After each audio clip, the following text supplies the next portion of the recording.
Olá, amigos e irmãos, graça e paz do Senhor sobre a vida de cada um de vocês, passando aqui nesta manhã de quarta-feira, 26 de março de 2025. É uma quarta-feira quente, 30 graus nesse exato momento em Ribeirão Preto, uma manhã nublosa, a possibilidade de chuva de 10% somente, e a umidade relativa do ar está em 50%, mas deve cair um pouco mais, deve chegar aos 35%, 30%, nesta tarde. Hoje nós teremos 31 graus de máxima, tivemos a mínima de 21 logo pela manhã, 10 graus de amplitude térmicas, que é a diferença entre a máxima e a mínima. É o outono brasileiro, aqui no norte do estado de São Paulo, região sudeste do Brasil, Ribeirão Preto. Passando aqui para poder dar alguns recados, né? E esses recados são muito importantes, apesar de muitas pessoas acharem que eles não são tão importantes assim. Então, o primeiro recado é que eu preciso falar com vocês a respeito do mosquito Aedes aegypti e também dos escorpiões. Esses dois são, assim, recados muito importantes, né? E que a gente normalmente fala aqui na live com todo mundo, mas tem muita gente que não obedece. Então, precisa continuar falando. Você que tem aí na sua casa ambiente favorável para a proliferação de escorpião e de mosquito Aedes aegypti, cuide da sua casa, tá? Tem gente que fica reclamando que a prefeitura não cuida, que o sistema de zoonoses aí não cuida, mas presta atenção, a responsabilidade da limpeza da sua casa é sua. O resto, se você for reclamar, notifica certinho a prefeitura, vê qual que é o lugar, o ambiente onde você está reclamando, endereço, tudo certinho, e coloca no 156. Aqui em Ribeirão Preto o número é 156. Então, se você tiver alguma reclamação a respeito de mosquito Aedes aegypti e escorpiões, locais que estão aí para proliferação, reclama lá. É lá que você tem que reclamar. Mas presta atenção, não adianta você reclamar da prefeitura e não fazer a limpeza da sua casa, ok?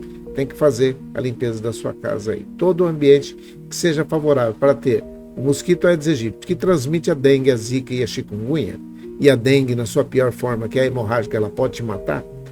Então, antes que o mosquito te mate, mate você o mosquito, tá? Antes que o escorpião te cause problemas, cause um problema sério para ele, acabe com ele, tá bom? Acabe com a possibilidade dele estar dentro da sua casa. Outra coisa que eu preciso falar com vocês aqui é a respeito de fazer exercícios entre 10 e 16 horas.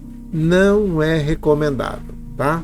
Então o conselho é: não faça exercícios ao ar livre entre 10 e 16 horas. Ao ar livre, presta atenção, fora de um ambiente de academia, da sua casa, do seu condomínio, é outra conversa. Um lugar onde você vai pegar sol na cabeça direto, que está muito quente e que você pode pegar uma insolação, uma desidratação. Isso não é favorável, tá bom? Então, aceite o conselho, não faça exercícios ao ar livre entre 10 e 16 horas, ok? Dados esses recados, eu tenho aqui uma palavra hoje para você, que muitas pessoas acabam entendendo como se fosse só a família carnal, tá? Mas presta atenção, poder transformador de uma família a serviço do Senhor, que pode ser a família da fé também, tá? Tem gente que está achando que só é a família, aquilo que é pai, mãe, filhos, sogro, sogra, e aí por aí vai, tias, tios, não. Presta atenção. Uma família que está dizendo aqui pode ser a família de Deus, a família ali, igreja em si, tá? Então existe um poder transformador na família, sim, de carne e osso de cada um de nós, né? Mas também naquela família que nós chamamos de igreja, denominação. Existe um poder transformador nesta família também. Assim como na família de pai e mãe, a tradicional, aí, pai, mãe e filhos e filhas, sobrinhos, existe esse poder transformador, na igreja também tem, na denominação também tem. Então, presta atenção nesse versículo que está colocado aqui, ó. Pois eu o escolhi para que ordene aos seus filhos e aos seus descendentes que se conservem no caminho do Senhor. Está falando, dando direção, pois eu o escolhi para que ordene aos seus filhos e aos seus descendentes que se conservem no caminho do Senhor, fazendo o que é justo e direito, para que o Senhor faça vir sobre Abraão o que lhe prometeu. Gênesis, no capítulo 18, versículo 19. Então, ele está dizendo aqui de algumas situações e que nós podemos viver nesse tempo que nós estamos vendo aí. Fala assim, ó, nesse tempo de dificuldade, nesse tempo de encruzilhada, ele está dizendo e dando algumas diretrizes e normas para que a pessoa possa seguir. Então, existe um poder transformador em uma família ou de uma família a serviço do Senhor. Existe sim. E aí, ó, o exemplo de liderança que está sendo pedido nessa situação. Assim como um Josué declarou a sua decisão por si e por sua casa, os líderes familiares e religiosos precisam assumir a responsabilidade de guiar os seus lares, as suas igrejas. Eu e você, cada membro de igreja, precisa cuidar da sua casa, precisa cuidar do seu lar e mantê-los no caminho do Senhor, ok? Pois isso é o que está escrito lá, pois eu escolhi para que ordene aos filhos e aos seus descendentes conservem no caminho do Senhor, fazendo o que é justo e direito, para que o Senhor faça vir sobre Abraão o que lhe prometeu. É isso.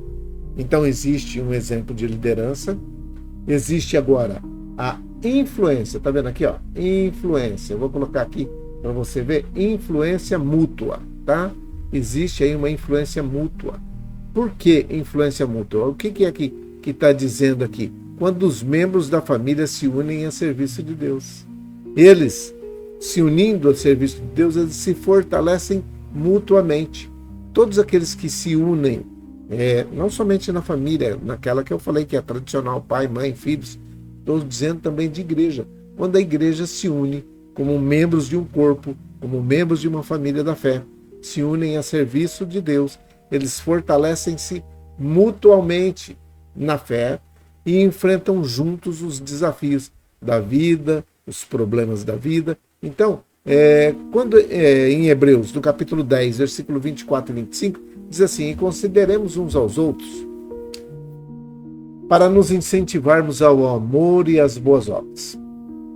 Não deixemos de reunir como igreja, não é para deixar, segundo o costume de alguns, mas encorajemo-nos uns aos outros, ainda mais quando vocês veem que se aproxima o grande dia, a volta de Jesus. Ainda mais quando agora estamos nos aproximando da volta de Jesus, nós precisamos ter uma influência mútua, como igreja, como família, como pessoas, cada um fazendo a sua parte e vivendo em família, congregando, reunindo.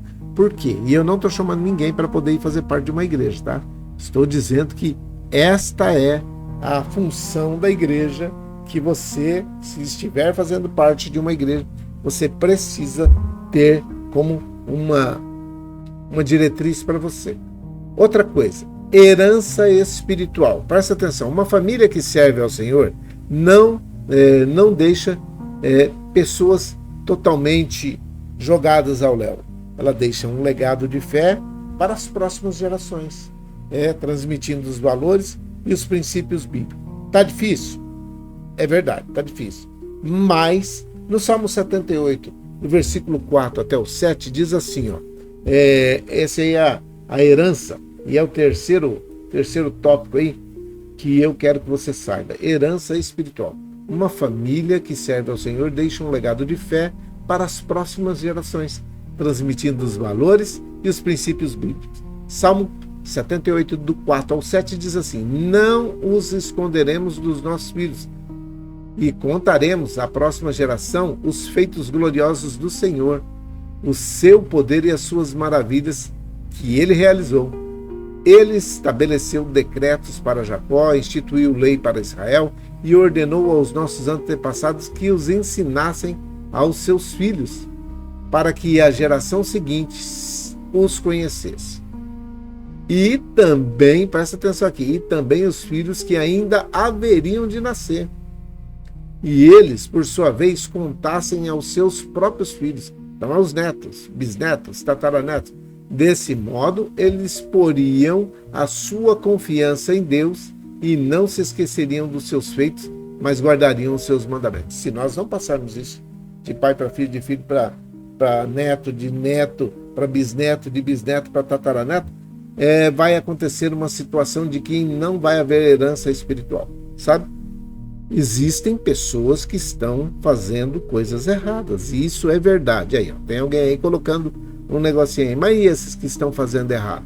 Aí é com Deus, e eu não tenho nada a ver com isso, tá bom? Você não tem nada a ver com isso. Cada um há de prestar conta das suas atitudes. Ah, mas isso, a igreja não vai acabar. A igreja não depende dessas pessoas. A igreja é do Senhor Jesus Cristo e Ele é quem cuida da igreja, tá? Não fica querendo você fazer justiça com as suas próprias mãos, não, que não vai dar certo, tá bom? Outra coisa aqui, ó. Presta atenção. Esse tópico aqui fica assim meio dúbio, né? Que tem gente que não gosta de casa, não gosta de família. Um refúgio em meio à tempestade. Esses dias para trás eu coloquei uma palavra a respeito disso daí. Você pode procurar aí para trás, se você estiver no YouTube, dá uma olhadinha aí, você vai ver que tem uma palavra aí, em meio à tempestade, um refúgio. Em um mundo que está cada vez mais caótico e instável, complicado, um lar que serve a Deus se torna um porto seguro. Uma igreja que está servindo a Deus se torna um porto seguro. Um ambiente onde as pessoas se reúnem em nome de Jesus Cristo, em torno do nome de Jesus Cristo, se torna um ambiente seguro, um lugar de amor, um lugar de perdão, um lugar de esperança, um lugar de paz, um lugar onde as pessoas sentem-se bem de estar. No meio do caos, você encontra um lugar, não sei se você já passou essa situação, mas quando você está no meio de uma tempestade, chuva muito forte, vento para todo lado e galhos voando, não sei o quê. Quando você acha um lugar onde você fica seguro e que você fala assim, aqui pode acontecer o que foi fora, aqui dentro não vai estar com problema. Aí você vai cair no Provérbios 18:10, que diz assim, o nome do Senhor é torre forte. Os justos correm para ela e estão seguros. É isso. Os justos correrão para o Senhor, porque lá eles vão encontrar segurança. Lá eles vão estar em segurança. Vão estar juntos, mas em segurança. E aí você fala assim, mas correm para essa torre forte e ele consegue acolher a todos? A todos. Ele é um Deus que pode acolher você nesse momento de dificuldade, nesse momento de problema, nesse momento de necessidade. Então, passando daqui para poder falar com você a respeito disso. Se você está procurando um refúgio em meio à tempestade, em meio aos problemas e dificuldades, o Senhor é um refúgio que se chama Torre Forte. Segundo Provérbios, no capítulo 18, versículo 10, o nome do Senhor é Torre Forte e os justos correm para ele, correm para ela e se sentem seguros. É isso. Então, passando daqui nesta manhã, no meio da tempestade, no meio de problema, no meio da necessidade, pode ser que você esteja se sentindo aí meio desguarnecido, pode ser que você esteja se sentindo aí meio fora do contexto de tudo aquilo que está acontecendo, mas eu quero dizer para você que Deus não saiu do controle e todas as coisas ainda competem para o bem daqueles que amam a Deus, tá bom? Dado esse recado, nós vamos direto para a oração para essas pessoas. Hoje nós precisamos fazer um pouquinho mais rápido, porque nós precisamos entregar para o pessoal da técnica fazer aquilo que é necessário aí para que amanhã, quinta-feira, nós possamos fazer uma live muito melhor, tá bom? Isso, então vamos lá. Vamos tentar fazer dentro dos 25 que ele falou. Vamos orar. Pai, em nome de Jesus, o teu filho amado, nós oramos nesse momento por todos aqueles que estão passando pelo luto, que o Senhor console os corações dessas famílias, dessas pessoas, desses amigos, de todos os parentes, e que a tua bênção, a tua graça e a tua paz repouse sobre a vida de cada um deles. Eu oro nesse momento por todos esses que estão aceitando a Jesus Cristo como o único e suficiente Salvador das suas vidas nesta manhã de quarta-feira, dia 26 de março de 2025.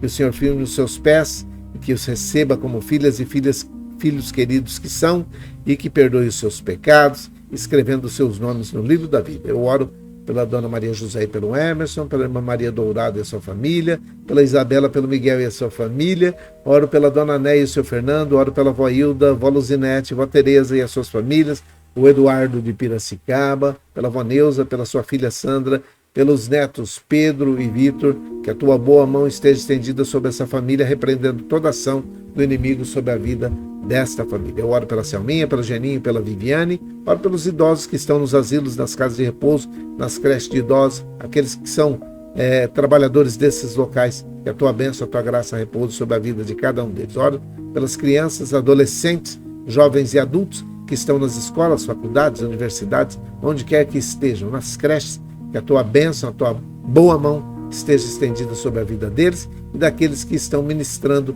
nesses ambientes, no ambiente escolar. Eu oro por aqueles que estão hospitalizados, por aqueles que estão trabalhando no ambiente hospitalar. Que o Senhor abençoe e guarde aqueles que estão também trabalhando em suas casas, cuidando desses idosos, desses pacientes que estão em recuperação, aqueles que são cuidadores, que a tua boa mão esteja estendida sobre a vida deles e das suas famílias. Eu oro por aqueles que estão em drogadição, no alcoolismo, situação de rua, aqueles que estão na opressão, possessão, depressão, angústia, tristeza, que o Senhor repreenda. Em nome de Jesus, nós repreendemos em nome de Jesus toda ação do inimigo na vida dessas pessoas e dizemos que elas não têm nenhum poder sobre a vida dessas pessoas, que esses espíritos malignos não têm poder sobre a vida dessas pessoas. Vocês estão repreendidos em nome de Jesus, batam em retirada, deixem essa vida, deixem essa família, deixem essa empresa, esse empreendedor e saia agora em nome de Jesus. Nós oramos pelos empregadores, pelos empregados e aqueles que estão desempregados, que a porta de um emprego se abra, aquela porta, aquela oportunidade que está para poder se abrir, que ela se abra facilmente, rapidamente e que tudo concorra para a honra, para a glória do Senhor. Eu oro nesse momento por todos aqueles que estão padecendo alguma dificuldade, seja ela financeira, espiritual, moral, sexual, aqueles que estão debaixo de uma opressão por causa de alguma coisa que aconteceu e agora estão passando por essa opressão. Eu oro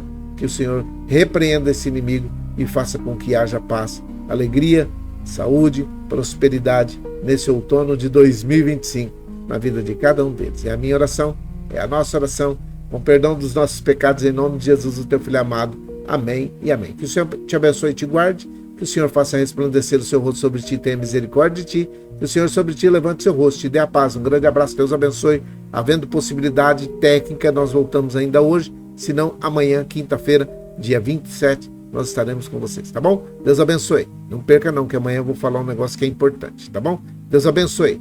Um grande abraço a todos vocês. Fiquem em paz, fiquem com Deus.